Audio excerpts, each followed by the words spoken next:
You should forgive me for stealing some money, after all, we're family. That was my husband's justification when he was taking money from my purse. However, when he was initially caught, he didn't say anything as severe. Instead, he sincerely apologized and paid me back. I ended up being lenient, but it was later revealed that he had also been stealing from our son. When I found out, I resolved to disclose his wrongdoings to our son and mother-in-law who lived with us. There's no need to be considerate any longer to a man who causes trouble not only to me, but also to our son. I've kept quiet so far, but the truth is that my husband. In a fit of anger, I exposed Greg's misconducts. My name is Mary Miller. I'm 46, working part-time and a housewife at home. I married Greg 20 years ago. He's a serious company employee, and I think he's a good husband. Now we're living as a family of 4, including our 17-year-old son Mark, and my mother-in-law, Mrs. Deborah. Lately, Mark has been cold more often, perhaps because of his rebellious phase.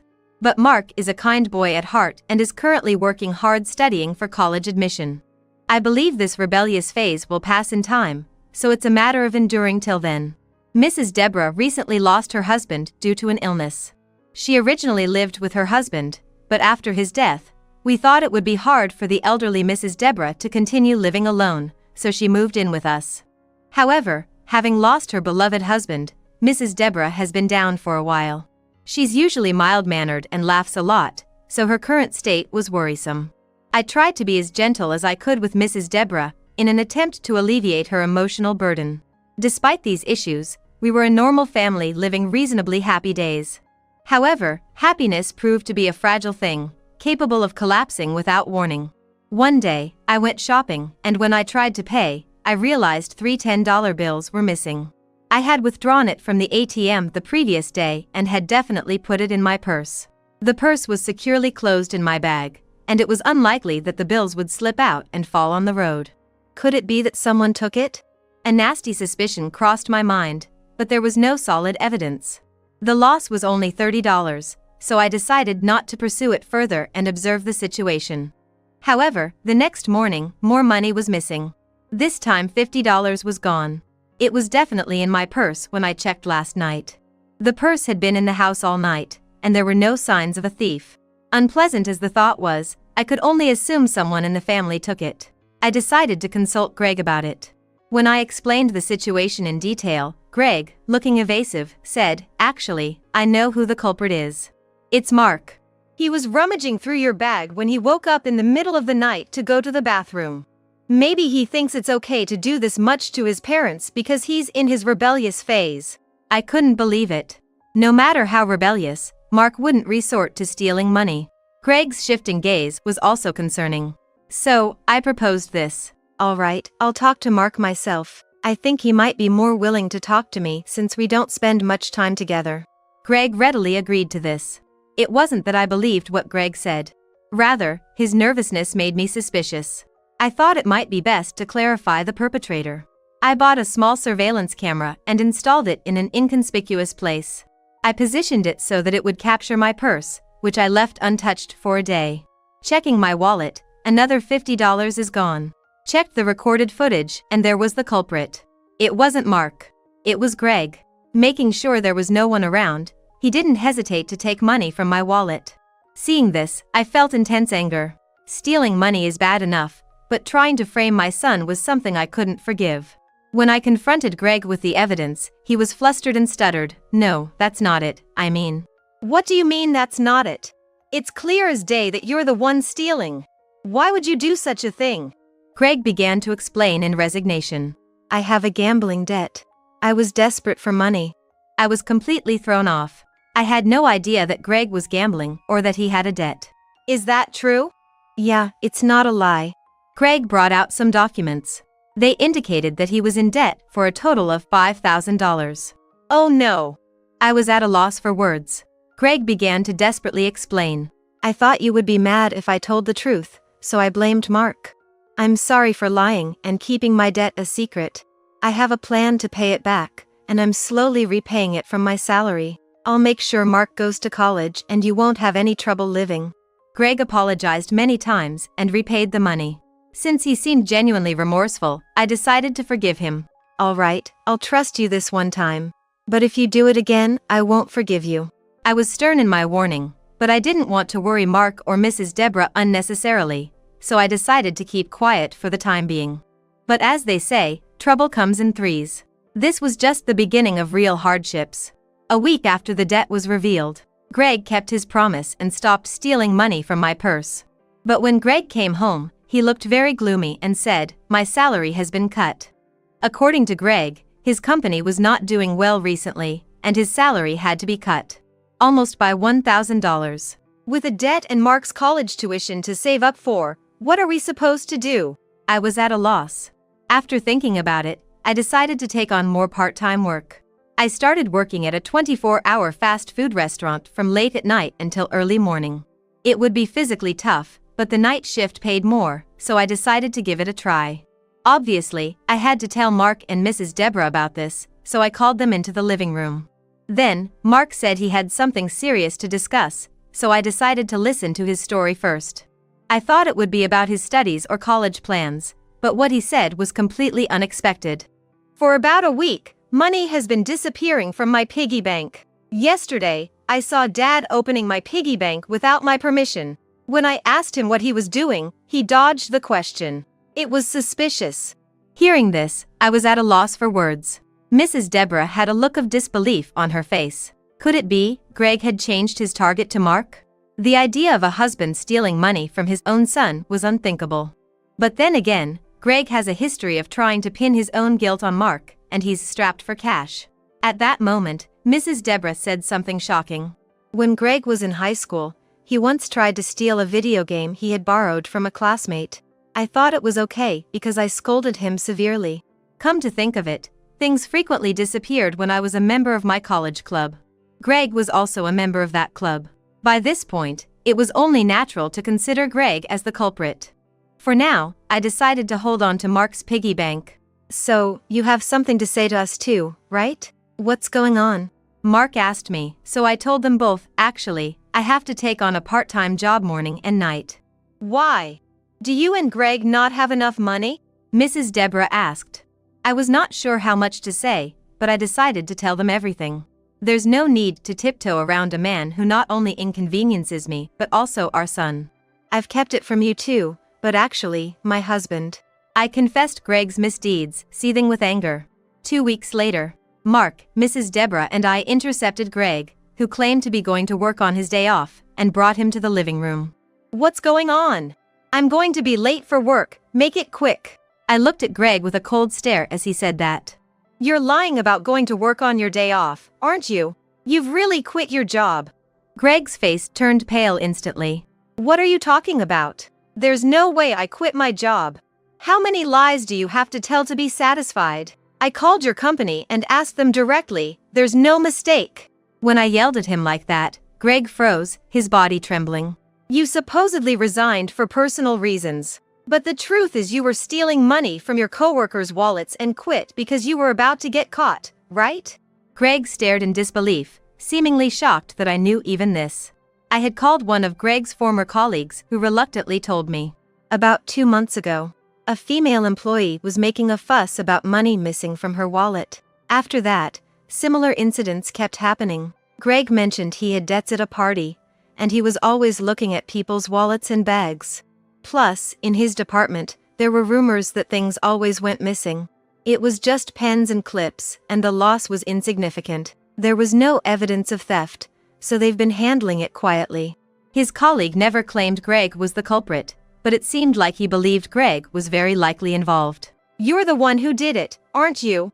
When I sternly asked him that, Greg answered with a frightened nod, yes. But that wasn't the only secret Greg had. I pulled out an envelope and took out a few photos. Greg instantly looked away when he saw them, but I shoved them in front of his face.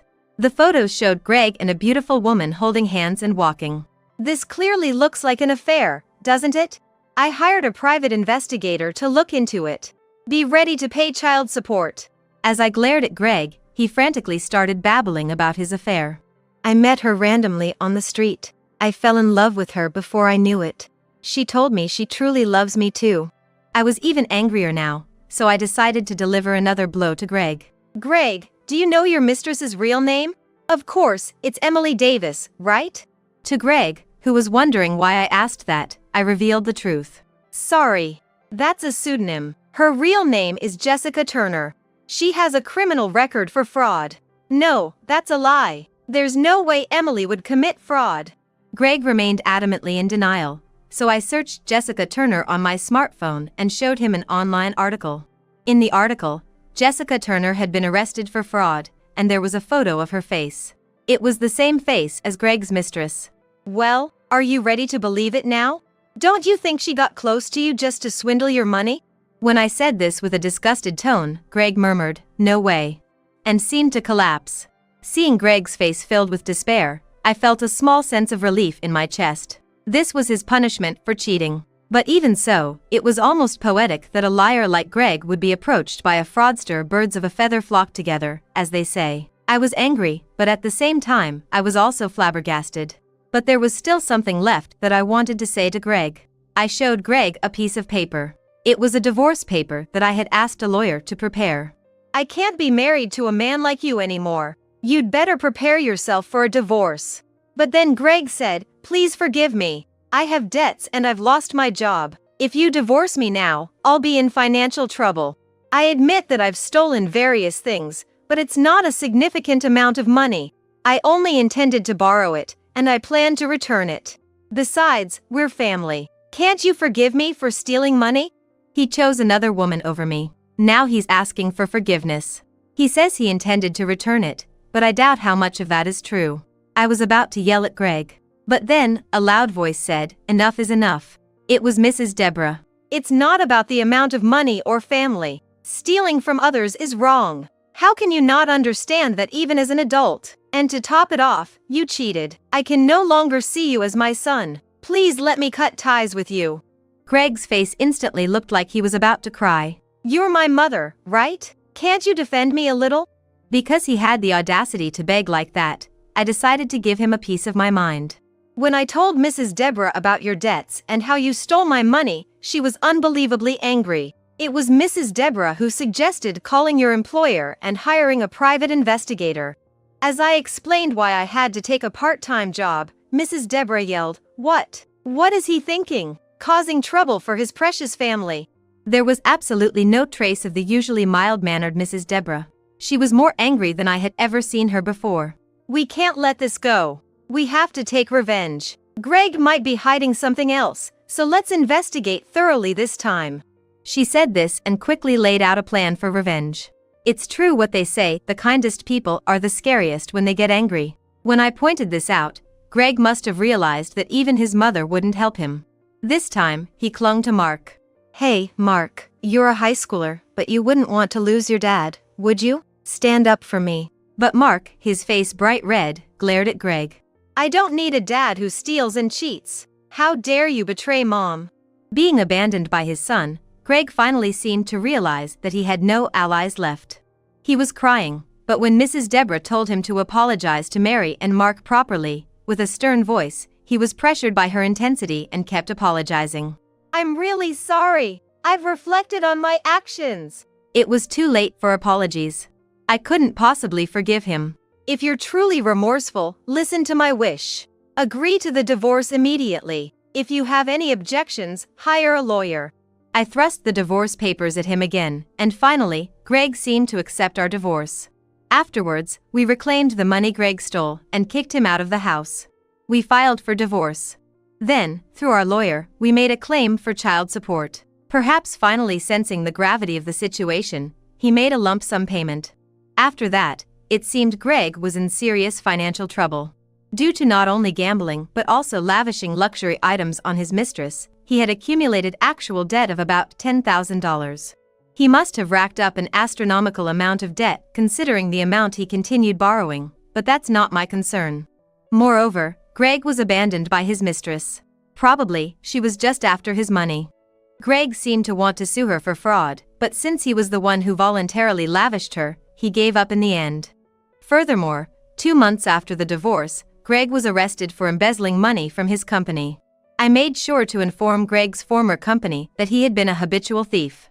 We considered turning him into the police ourselves, but we decided to leave it to the people of the victimized company. Considering my husband has a habit of lying, there might still be things he's hiding. Probably because I warned them, the company seemed to thoroughly investigate their finances. As a result, Greg's embezzlement was exposed. I wonder how much crime that man needs to commit to be satisfied. It was definitely the right decision to sever ties with him. If not careful, I might have been implicated in his crimes. With Greg, the breadwinner, gone, I managed to secure a full-time job through an acquaintance. I have enough income to support Mark and Mrs. Deborah.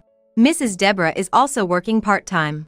When I divorced Greg, Mrs. Deborah said, "I'm sorry my son has caused you so much trouble. I can't impose on you any longer, so I'll leave." However, living alone as a senior can be worrisome, and both Mark and I love Mrs. Deborah very much. "Greg and you are completely different people. I consider you as part of my precious family, so please stay with us forever." I managed to convince her to stay with that. Mrs. Deborah seems to have regained her vitality a little by working part-time and living her new life. Recently, she's been smiling more. Mark, too, who was deeply shocked by the recent incident, seems to be regaining his energy. Perhaps understanding our home situation, he even helps out with household chores sometimes. It seemed peaceful days were about to return to our home. I'm trying to forget about Greg and walk my own life path with a positive mindset. I want to keep working hard to support my family. I feel like a bright future is waiting.